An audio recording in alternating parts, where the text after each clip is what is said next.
शिवोहम। शिवोहम। श्री गुरु चरणों में साक्षात दंडवत प्रणाम। श्री गुरुदेव के चरणों में साष्टांग दंडवत प्रणाम। शिवोहम दादा। शिवोहम।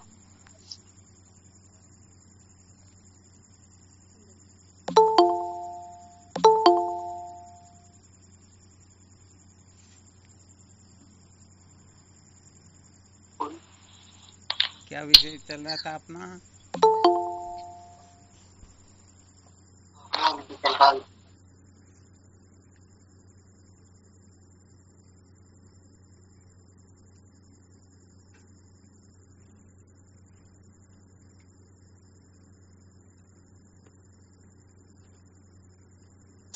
प्रणाम गुरुदेव। शिवोहम। शिवोहम।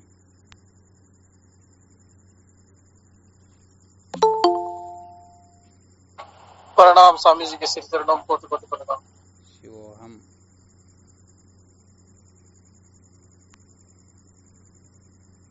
क्या विषय चल रहा था? संसार को बनाए रखकर कभी भी सत्य का साक्षात्कार नहीं किया जा सकता। संसार को बनाए रखकर कभी भी सत्य का साक्षात्कार नहीं किया जा सकता, ये चल रहा था ना। कल क्या सुनाया था इसके अंतर्गत?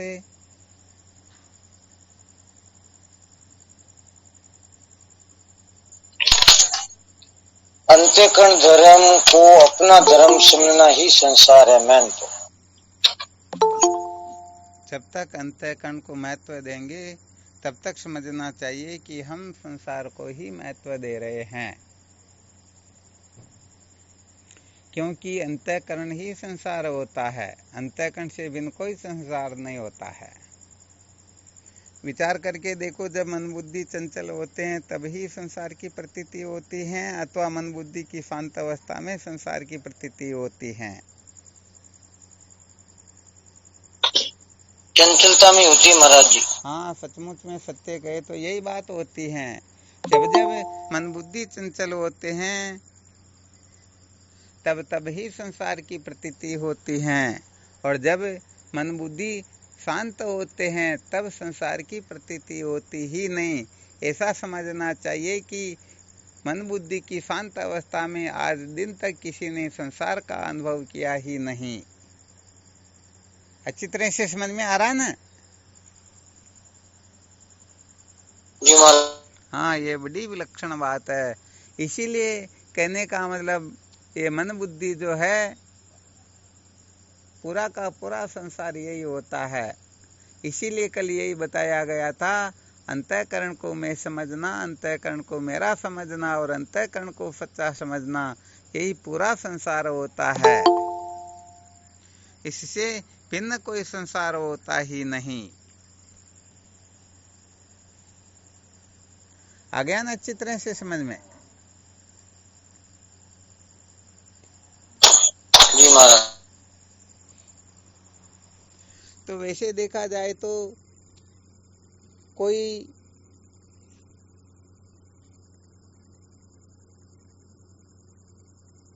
संसार की निवृत्ति के लिए मन बुद्धि को शांत करने का अभ्यास करते हैं। क्या करते हैं?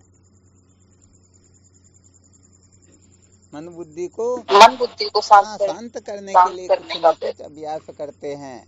तो चलो, ये बहुत अच्छी बात है कि जितने अंशों में हम मन बुद्धि को शांत कर लेते हैं उतने अंशों में हमें संसार का भान नहीं होता है। परंतु विचार करके देखना, केवल मात्र कुछ समय के लिए मन बुद्धि को शांत कर लेना, क्या यही सचमुच में साधन होता है? यदि ऐसा होता है तो फिर नींद निकाल लेने पर भी ये अवस्था प्राप्त हो जाती है ना, फिर और ज्यादा क्लिष्ट उपायों में क्यों उलझे?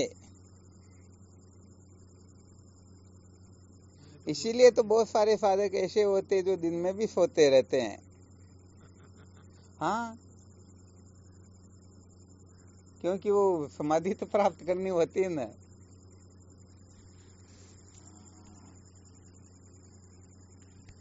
तो क्या जीवन सार्थक हो जाएगा क्या? वास्तव में मन बुद्धि को ठप कर देने का नाम तत्व साक्षात्कार नहीं होता है। मन बुद्धि को बेहोश कर लेने का नाम ज्ञान नहीं होता है। मन बुद्धि को कोई उपाय लगा करके शांत क्यों न कर ले, परंतु निश्चित रूप से ये अशांत हो ही जाएंगे। इसलिए जब तक मन बुद्धि के चिंता भाव का निश्चय नहीं हो जाता है, यथार्थ रूप से मन बुद्धि का बाध नहीं हो जाता है, तब तक अपने को कृतार्थ समझना ही नहीं चाहिए। इसलिए भाई सबसे पहले तो इस अंतःकरण में से मैं मेरे पने को निकालो। यदि मैं मेरा पना बैठा रहेगा तो हम इसका बाध भी नहीं कर पाएंगे, क्योंकि जिसको हम मैं समझते हैं उसका बाध थोड़े होता। हाँ, मैं की सत्ता से सबका बाध होता, परंतु मैं का कभी अभाव होता ही नहीं। ऐसी कोई अवस्था है ही नहीं, चाहे जागृत हो, स्वप्न हो, सुसुप्ति हो, अरे समाधि अवस्था ही क्यों न हो, परंतु मैं का कभी अभाव होता ही नहीं। मैं का अभाव किसी माइकेलाल ने अनुभव किया क्या? अरे मैं की सत्ता से ही तो सब कुछ सिद्ध होता है। यदि मैं ही न हो तो इनकी सिद्धि हो सकती है क्या? नहीं हो सकती है ना। इसलिए भाई ये तो मूल में होता ही होता है। इसलिए साधन ऐसा करना होता है जिस साधन से अंतःकरण का बाध हो जाए। अब यहाँ गड़बड़ क्या होती है?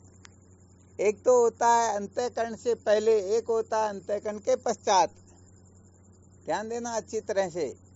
अंतःकरण के बाद में जो जो उत्पन्न हुआ है उनको महत्व दे करके हम इस अंतःकरण पर विजय प्राप्त करना चाहते हैं, अंतःकरण को बांधना चाहते हैं, अंतःकरण को ठप करना चाहते हैं, अंतःकरण को एक अवस्था में लाना चाहते हैं, तो सचमुच में ऐसा संभव हो सकता ही नहीं।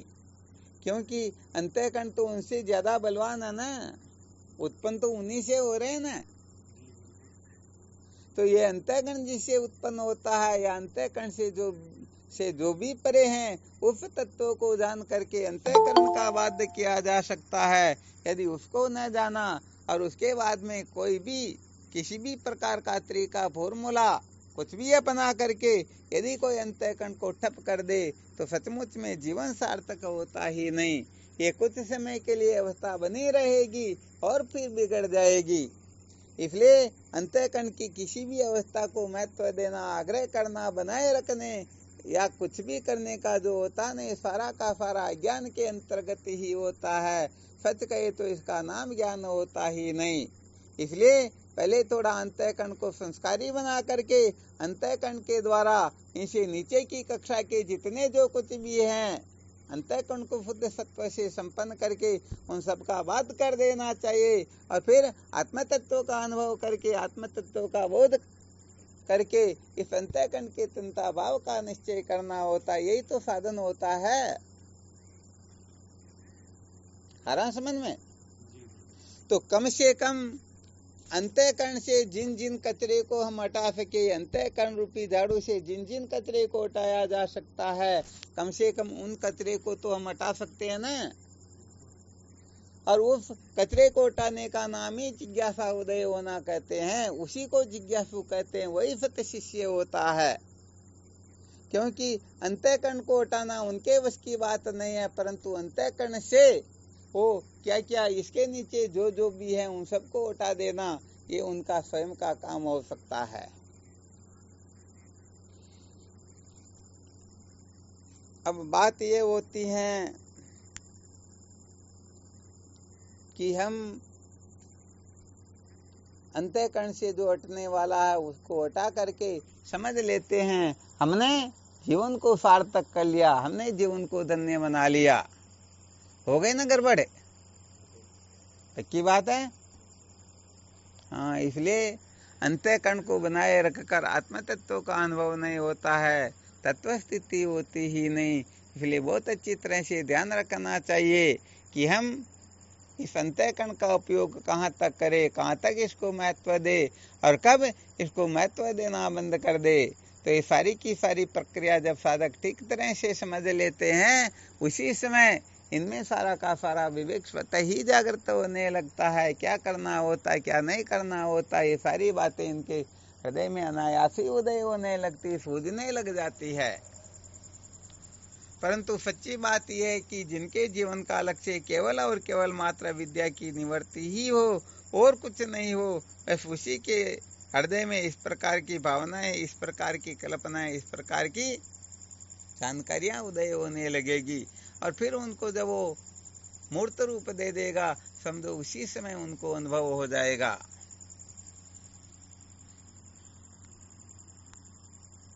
तो ये तो समझ में आ गया ना, अंतःकरण की कैसी भी स्थिति क्यों ना हो, परंतु इसको तत्व अवस्था नहीं कहते, तत्व साक्षात्कार कहते ही नहीं।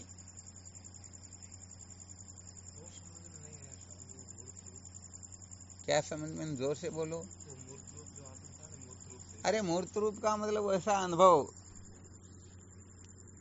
मकान का नक्शा तो बना लिया, दिमाग में पूरा नक्शा बन गया, अपने को ऐसा बनाना, परंतु बनाएंगे तब है ना। तो उस प्रकार की युक्ति तो उदय हो गई। इस प्रकार से हम विचार करें तो अविद्या के बंधन से छूट जाए, परंतु उस प्रकार का विचार करना ही नहीं चाहिए। तो विचार उदय होने का मतलब अविचार का शांत हो जाना।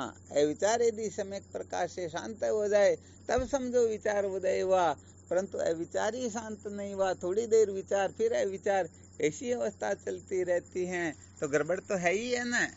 बिल्कुल, हाँ बिल्कुल सही है।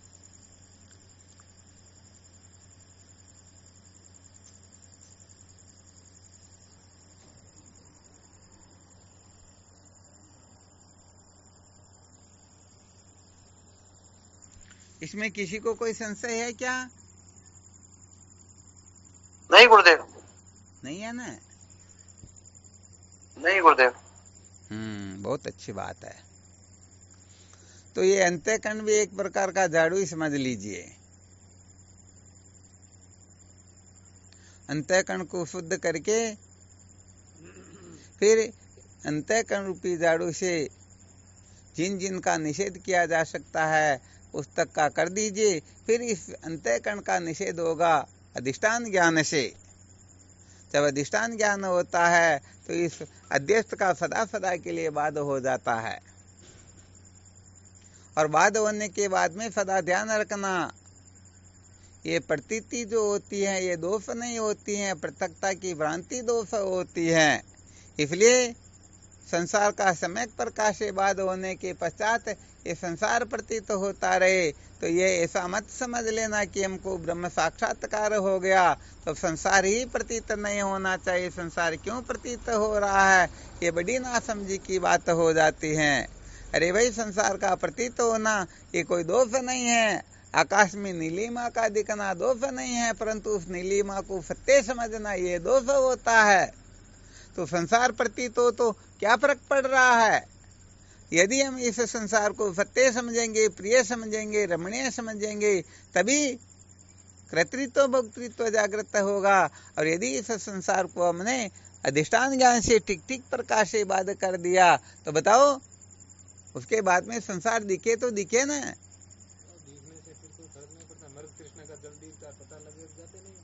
उसको अपना या नहीं, क्या हुआ? उसको अपनाना नहीं है जी। बस कुल मिला करके अरे भाई, हम इनको सत्य समझेंगे तभी तो इसकी ओर प्रवृत्ति होगी। रस्सी के सर्प को सत्य समझते तभी तो डरते हैं। और समझ ले कि यहाँ सर्प है ही नहीं, रस्सी, तो फिर डरेंगे क्या? ऊपर जाके सो जाएंगे, डरना तो बहुत दूर है। हाँ, ज्ञान होने के बाद में रस्सी भले ही सर्प की तरह दिखे, परंतु फिर भी वो सत्यत्व की जो भ्रांति थी वो निवृत्त हो गई। सत्यत्व की भ्रांति का निवृत्त होना ही असली साधन होता है। स्वामी जी के चरणों में कोटि कोटि प्रणाम। हाँ शिवोहम। तो गुरुदेव, अंतःकरण का बात तो गुरुदेव के चरणों में बैठने से ही होगा गुरुदेव। हाँ, ये तो बिल्कुल 100% सत्य है। हम साधन संपन्न होकर के जब वेदांत का श्रवण मनन निधिध्यासन करेंगे तब ही इस अंतःकरण का वाद हो सकेगा। ऐसा समझना चाहिए, जब विद्या की निवृत्ति होती है तब ये अंतःकरण जो है सदा सदा के लिए जलकर भस्म हो जाता है। और अविद्या की निवृत्ति होती है माँ वाक्य के श्रवण मनन निधिध्यासन से, अर्थात ब्रह्माकार वृत्ति के उदय होने से ही इस अविद्या की निवृत्ति होती है। और ब्रह्माकार वृत्ति उदय तभी हो सकती है जब हम गुरुदेव के सानिध्य में बैठ करके, हाँ, यहाँ बैठने का मतलब अच्छी तरह से समझ लेना, ऐसे ही नहीं कि जा करके बैठ गए। ऐसे तो हजारों लाखों बैठते हैं, परंतु इसका कोई औचित्य नहीं होता है। सचमुच में जैसे बैठना चाहिए वैसे बैठेंगे, तभी वेदांत का श्रवण मनन कर पाएंगे, तभी ब्रह्माकार वृत्ति उदय होगी और तभी अविद्या मूल सहित भस्म होगी। वरना बैठने में कोई कम थोड़े बैठ रहे हैं क्या?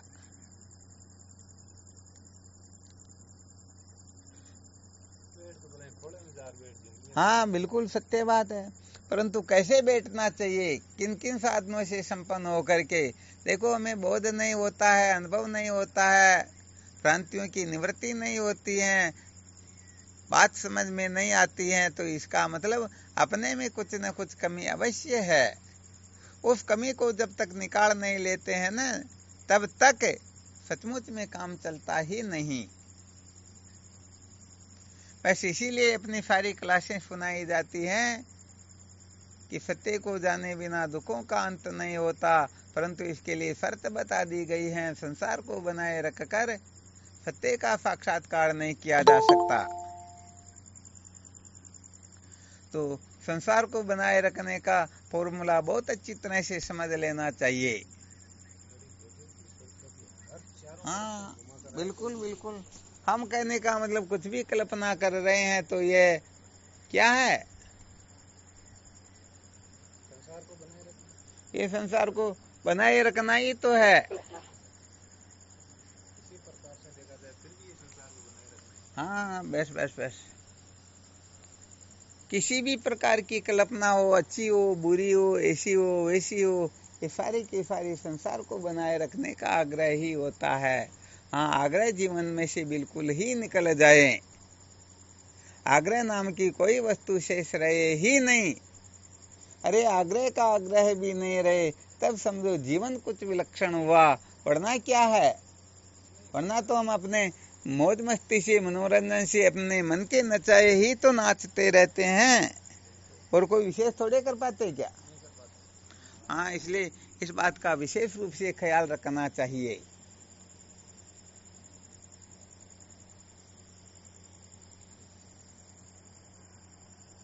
इसलिए मानक बाबा ने स्वामी जी एक भजन में लिखा है, गुरु जी मान त्याग का त्याग कराया, त्याग का भी अभिमान। त्याग का त्याग, ये वो बड़ी विलक्षण बात होती है।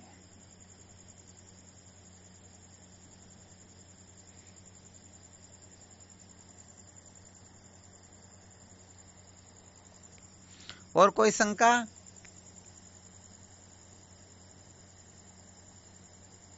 नहीं गुरुदेव।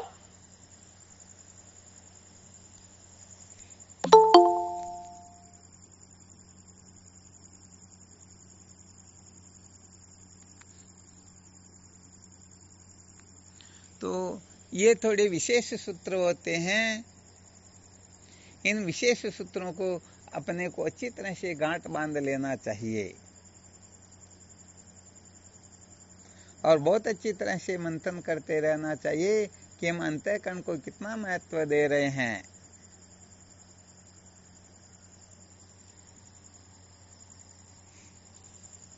जितना जितना हम अंतःकरण को महत्व दे रहे हैं, समझो हम उतने ही संसारी है, और जितना नहीं दे रहे हैं उतने ही साधक हैं, उतने ही जिज्ञासु हैं, उतने ही हम अविद्या के बंधन से छूटने की चाहना वाले हैं। ऐसा ही समझ लेना चाहिए ना।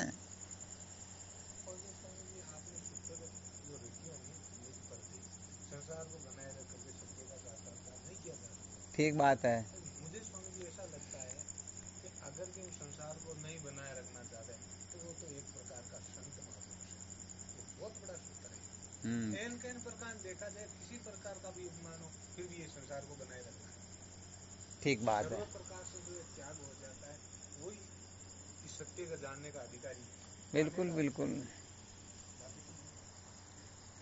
ये तो बड़ा विलक्षण सूत्र है। इसको समझना तो सचमुच में यहाँ बहुत टेढ़ी खीर होती है, क्योंकि संसार को बनाए रखने का आग्रह निवृत्त होना बहुत बहुत बहुत दुर्लभ होता है। वास्तव में बहुत साधारण बात है, परंतु अपने अंतःकरण में ऐसी ऐसी कल्पनाएं बैठी हुई हैं, उस कल्पनाओं को हम छोड़ नहीं सकते हैं।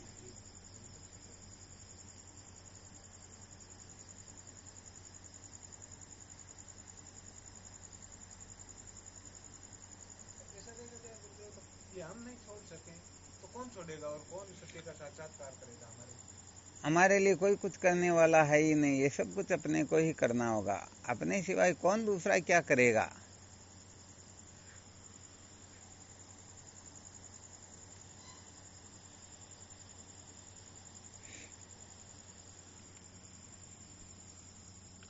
तो मेन बिंदु क्या निकला?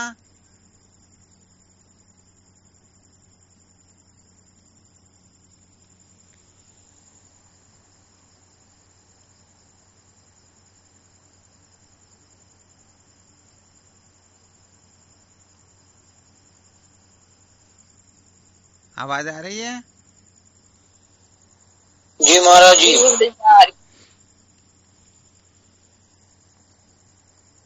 यथार्थ रूप से मन बुद्धि का विवाद होने पर ही बस वो विवेक जागृत होता है। बिल्कुल बिल्कुल। यहाँ कम से कम हम इतना तो समझ सकते हैं ना कि जब अपने से अधिक विद्वान कोई मिल जाए तब तो कम से कम अपने मन बुद्धि को महत्व नहीं देना चाहिए। अपने से कम हो तो उनके सामने अपने मन बुद्धि की कल्पना को हम ऐसे वैसे कुछ भी करके तोड़ मरोड़ करके प्रस्तुत कर सकते हैं, परंतु अपने से अधिक यदि कोई, बताओ फिर मन बुद्धि को महत्व देना होता है क्या? नहीं जी। यदि मन बुद्धि को महत्व दे रहे हैं तो यहाँ पर मन बुद्धि को ही तो श्रेष्ठ समझ रहे हैं। गुरुदेव कहते हैं ऐसा करो और साधक कहता नहीं हम ऐसा नहीं करते हैं, तो इसका मतलब वो अपने मन को ही तो महत्व दे रहे हैं।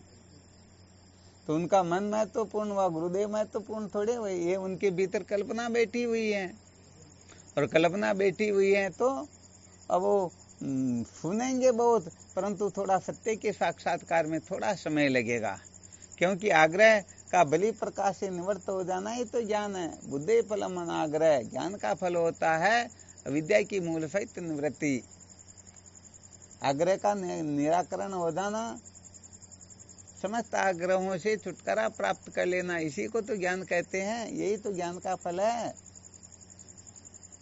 तो अपने से श्रेष्ठ हो तो वहां पर अपने मन की कल्पनाओं को एक तरफ रख दे, और अपने से निकृष्ट हो तो उनके लिए अपनी कल्पनाओं को भले बनाए रखे, तो ऐसी कोई विशेष बात नहीं है। परंतु देश काल के अनुसार अपन हम तो एक जो रवैया वो सभी जगह पर अपनाते, तो ऐसे थोड़े होता।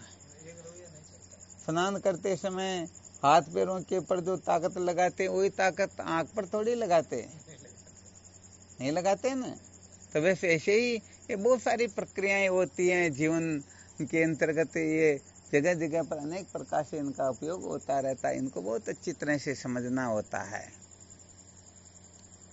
तो कुल मिलाकर के कुछ कुछ सूत्र तो अपने को ऐसे समझ में आ जाने चाहिए कि हम वहां पर ठीक तरह से काम कर सके।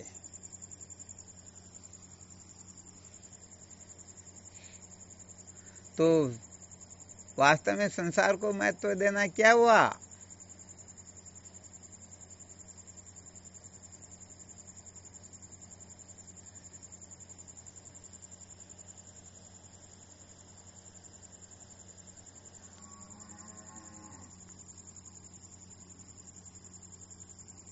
बुद्धि संसार को महत्व देना तो संसार को पाना चाहते हैं, ये हुआ। संसार को प्राप्त करना चाहते हैं, मतलब जो संसार को महत्व देगा वो संसार को ही प्राप्त करेगा। उसका फल थोड़े पहुंच रहे हैं।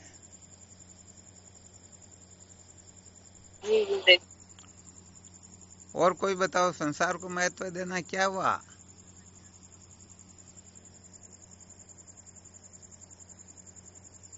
अब तो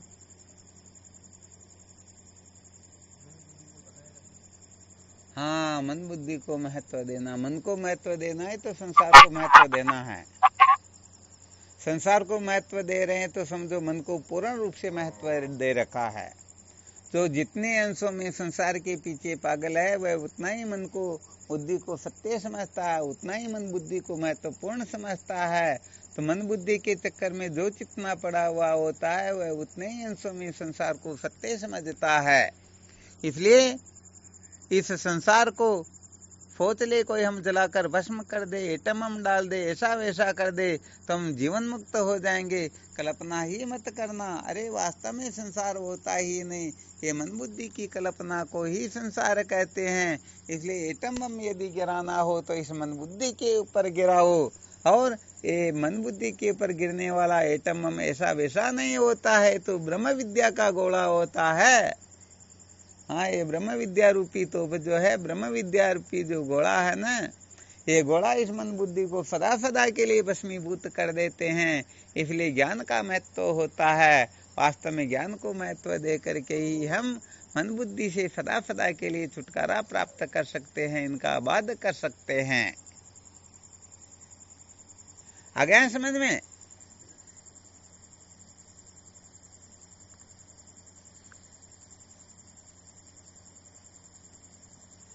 कोई बोल नहीं रहे, क्या बात हुई? जी गुरुदेव आगे। तो मुंह ज्यादा बंद भाई।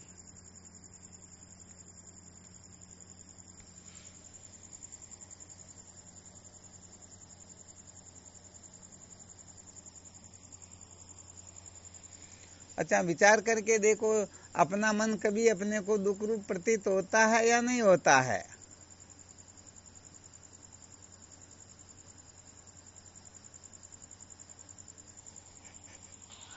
प्रणाम गुरुदेव। हाँ शिवोहम। गुरुदेव, अपन परसों जो सत्संग में बैठे थे वो महाराज जी कोटे वाले थे, उसने प्रश्न किया था कि हमारा मन क्या चाहता है। अच्छा, तो गुरुदेव जी वह हल्ला बोल में वो थोड़ा सा विचार कम समझ में आया, वो दोबारा रिपन हो सकता है क्या? वैसे देखा जाए मन किसी का भी क्यों न हो, केवल मात्र सुख चाहता है। हम जितने भी शब्द स्पर्श रूप रसगंध ये विषय की कामना करते हैं ना, रात दिन विषयों के पीछे पड़े रहते हैं ना, सच्ची बात यह है कि हम विषय को चाहते ही नहीं, केवल मात्र सुख चाहते हैं। अच्छा। क्या होता है, जैसे समझो किसी को भूख लग रही हो। क्या लग रही हो? भूख लग रही हो। तब उसको क्या चाहिए? फिर तो गुरुजी भोजन ही चाहिएगा। भोजन चाहिए ना। तो विचार करके देखो, भोजन विषय हुआ या नहीं हुआ? रस विषय हो गया ना। बिल्कुल। अच्छा देखो, यदि बिल्कुल गुरुजी। सचमुच में हम भोजन को चाहते हो तो भूख मिटने के बाद में भोजन का त्याग करते हैं, वो करना चाहिए क्या? अरे भाई, भोजन सचमुच में चाहते तो भोजन को त्यागते थोड़े, जबकि कोई एक ग्रास भी रखने के लिए कहे तो हम मरने मारने के लिए तैयार हो जाते हैं। कह देते हैं ना, पढ़ रखने के लिए कह देते हैं या नहीं कह देते हैं? बिल्कुल गुरुजी। तो इसका मतलब हम सचमुच में भोजन को चाहते हैं या सुख चाहते हैं? अरे पहले भोजन नहीं मिल रहा इसलिए हम सुख चाहते थे, अब भोजन के प्राप्त होने से सुख मिला, और जब हम तृप्त हो गए तो फिर भोजन का त्याग ही तो चाहते हैं। ऐसे संसार में समस्त विषयों को देख लीजिए। वास्तव में यदि हम किसी भी विषय को पूर्ण रूप से चाहते हो तो कभी उनका त्याग ही नहीं करना चाहिए न, क्योंकि यह निश्चित रूप से समझ लेना चाहिए कि जिसके ऊपर हटाव का तिलक लगा देते हैं या लग जाता है, वह वस्तु वास्तव में अपनी प्राप्य वस्तु होती ही नहीं, उसको प्राप्त करना अपने जीवन का लक्ष्य होता ही नहीं। हाँ, चाहे धन का अनंत भंडार मिल गया हो और कह दे भाई तुम चाहो जितना गिनना क्या, गांठ बांध के ले जाओ, परंतु एक अवस्था ऐसी आएगी ना कि भाई अरे भाई हटाओ, मुझे सोना, अब मुझे इसकी जरूरत नहीं है। तो सचमुच में धन उनके जीवन का लक्ष्य होता तो धन का त्याग करना चाहते क्या? नहीं गुरुजी, नहीं चाहते ना। वास्तव में जीव मात्र सुख चाहता है, केवल सुख सब जन चाहे, नहीं विषय की चाह। अरे विषय को कोई चाहता ही नहीं है, केवल मात्र सुख ही जीव मात्र चाहता है। अरे सुख ही तो अपना स्वरूप है, सुख का दूसरा नाम ही तो आत्मा, सुख को ही तो ब्रह्म कहते हैं। आ गया ना चित्र से समझ में? हाँ गुरुजी, वो थोड़ा सा उस दिन क्या डिपेंड हो गए, वो हल्ला बोल ज्यादा, फिर बीच में महाराज जी का वो नंबर टाइम पूरा हो गया इसलिए रोक दिया था। हाँ कोई बात नहीं है, फिर भी सार रूप से अपने को यही समझ लेना कि हम सचमुच में विषय को चाहते ही नहीं, केवल और केवल मात्र सुख को ही चाहते हैं। हम जागृत अवस्था में, स्वप्न अवस्था में जो भी क्रिया चेष्टा करते हैं, सारी की सारी क्रिया चेष्टा केवल सुख के लिए ही करते हैं। यदि उससे सुख प्राप्त होता है तो उसको ग्रहण करते हैं, और त्यागने से सुख मिलता है तो उसका त्याग भी कर देते हैं ना। तो बताओ, उस क्रिया चेष्टा को करना अपने जीवन का लक्ष्य हुआ अथवा सुख लक्ष्य हुआ? नहीं, जैसे गुरुजी है तो त्याग में बोले तो मन कंट्रोल होगा, जितना त्याग करेंगे उतना ही मन। हाँ नहीं, वो विषय अलग है। यहाँ पर मन की मांग क्या, मन क्या चाहता है, उसके रहस्य में बता रहे हैं कि चाहे शब्द हो, स्पर्श हो, रस हो, गंध हो, पांचों विषय में से किसी भी प्रकार का विषय क्यों ना हो, शब्द स्पर्श रूप रस गंध, ये पांच जो विषय होते हैं, इनको वास्तव में कोई चाहता ही नहीं है, बल्कि इससे सुख चाहता है। यदि इनसे सुख प्राप्त नहीं होता हो तो वह इनकी शकल भी नहीं देखना चाहेगा। इनसे सुख प्राप्त होता है, इसलिए इन्हीं के पीछे पागल होकर पड़ा रहता है। तो मूल वस्तु तो सुख हुई ना। ये पांचों विषय छूटते हैं या नहीं छूटते हैं?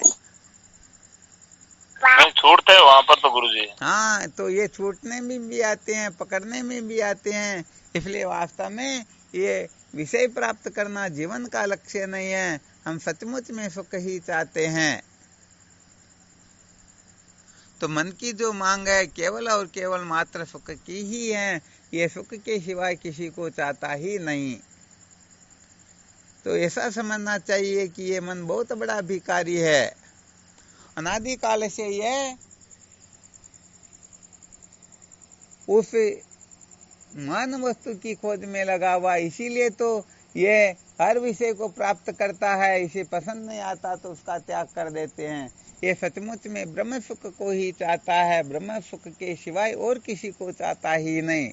जिस दिन ब्रह्म सुख प्राप्त हो जाएगा उस दिन मन ये मर जाएगा, मन रहेगा ही नहीं, मन का अत्यंताभाव हो जाएगा। और जब तक ब्रह्म सुख नहीं मिलता है तब तक ये खोज करता रहता है, ढूंढता रहता है, भटकता रहता है, यहाँ वहाँ जाता यत्र तत्र सर्वत्र, हाँ ये खोज ही करता रहता है। इसलिए मन केवल और केवल मात्र सच्चे सुख को ही चाहता है। हम क्या करें, इसको गड़बड़ घोटाले में डाल देते हैं ना, इसे ऐसी भ्रांति करवा देते संसार का सुख ही जीवन का लक्ष्य है, बस इसे प्राप्त करना, इसी में मानव जीवन की सार्थकता निहित है। तो बेचारा ये भी क्या करे, ये भी इसी तरफ पड़ा ही रहता है। थोड़ा बहुत समझा बुझा करके इसको वेदांत विचार की तरफ लगाओ, फिर देखना ये मन इस प्रकार से अपने को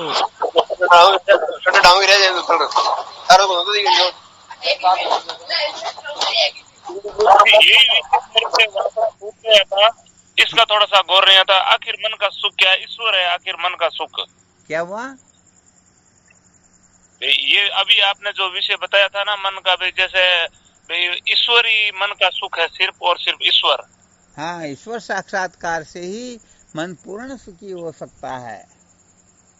हाँ, वो यही विषय छूट गया था मेरे से वहां पर, क्योंकि थोड़ा सा हल्ला बोल ज्यादा है, क्योंकि ज्यादा सभा होती है तब समझ में पूरा नहीं बैठता है। चलो बहुत अच्छी बात है।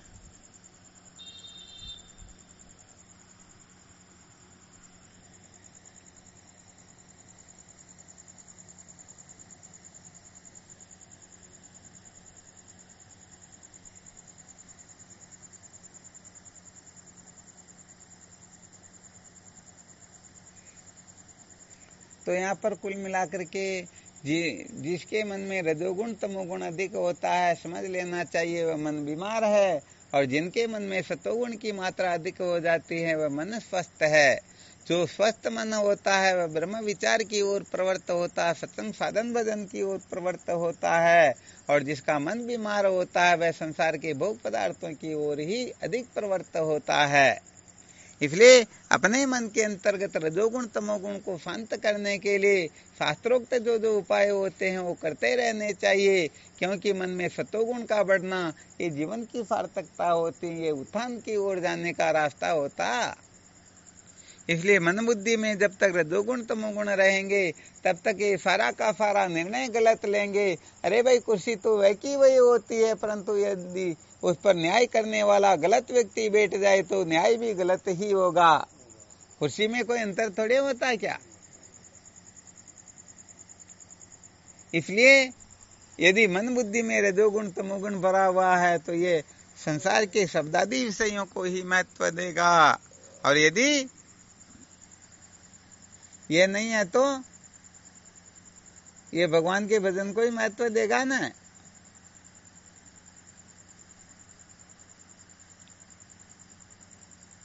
बिल्कुल गुरुदेव।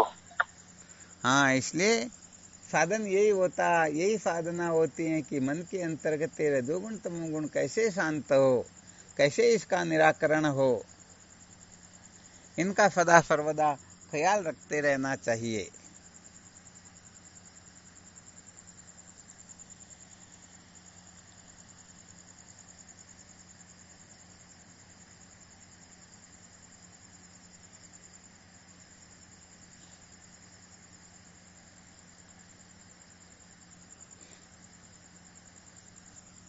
और कोई शंका? नहीं गुरुदेव, अभी कोई शंका नहीं है। चलो बहुत अच्छी बात है। फिर भी इनको और विशेष रूप से समझने की चेष्टा करते रहना। साधारण रूप से बताया गया, अभी तो इनमें बहुत ज्यादा चिंतन मनन करना होगा।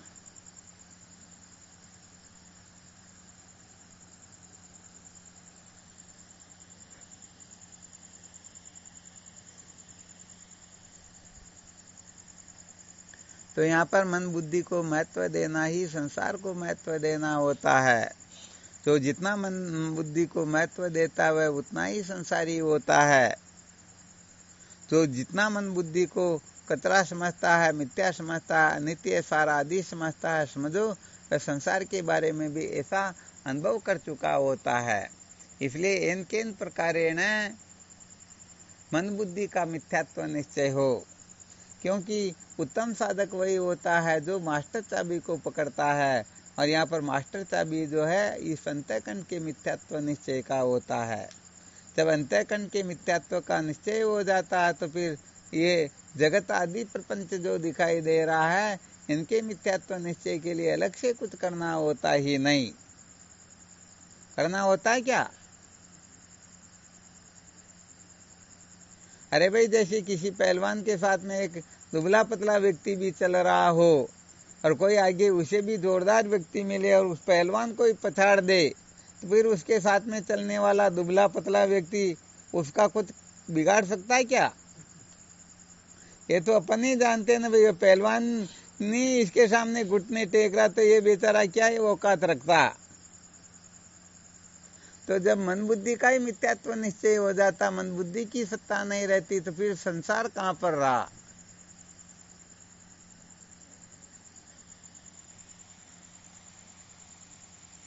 हाँ, ये संसार तो वास्तव में ये ब्रह्म विद्या इतनी विलक्षण वस्तु होती है। ये संसार में लोग कहते हैं ना, जादूगर लोग किसी भी वस्तु को गायब कर देते हैं, तो ये छोटी मोटी चीजों को ही तो गायब करते हैं। परंतु ब्रह्म विद्या एक ऐसी वस्तु है ना, ये कहने का मतलब एक क्षण के अंतर्गत अनंत कोटि ब्रह्मांड को सदा सदा के लिए गायब कर देते, और फिर ये उदय हो ही नहीं सकते। ऐसी सामर्थ्य होती है ब्रह्म विद्या में। तो असली जादू तो ये होता है ना। हाँ, परंतु जो लोग छोटे छोटे जादुओं पर आकर्षित हो रहे, वो बड़े जादू को क्या समझेंगे।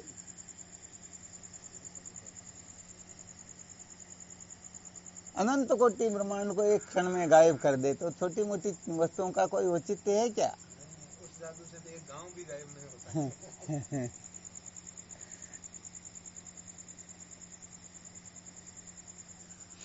वाह, चलो बहुत बहुत अच्छी बात है।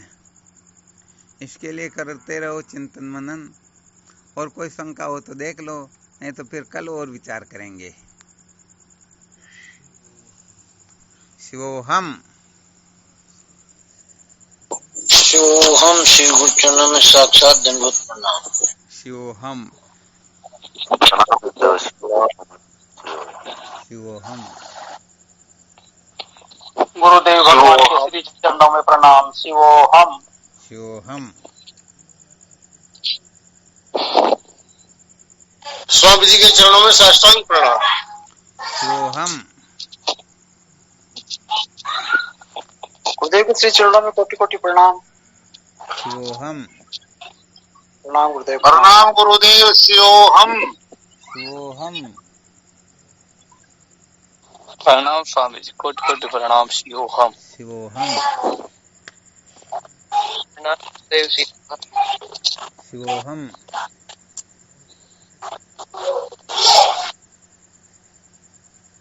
प्रणाम गुरुदेव। शिवोहम। शिवोहम। प्रणाम गुरुदेव, आपके चरणों में प्रणाम, बारंबार प्रणाम। हाँ, शिवोहम। शुक्र चरण में साष्टांग शिवोहम देता। हाँ, शिवोहम।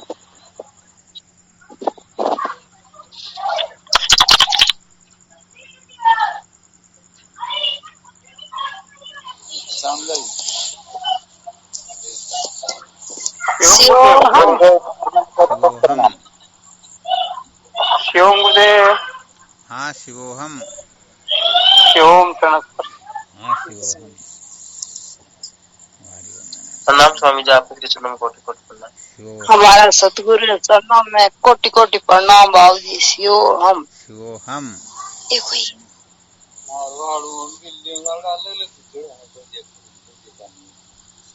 प्रणाम गुरुदेव। शिवोहम। हाँ, शिवोहम नारायण।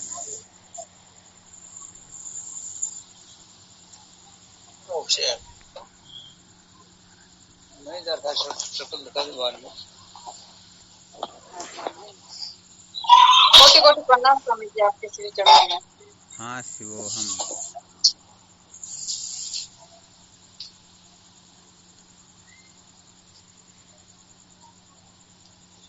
ये हम हो गए क्या मौसी?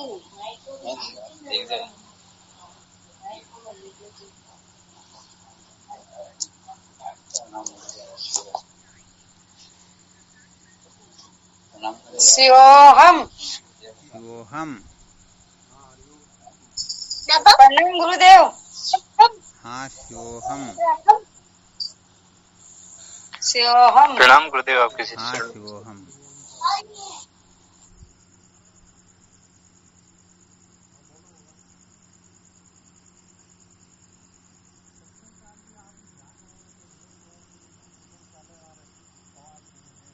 चलो ठीक, शिवोहम।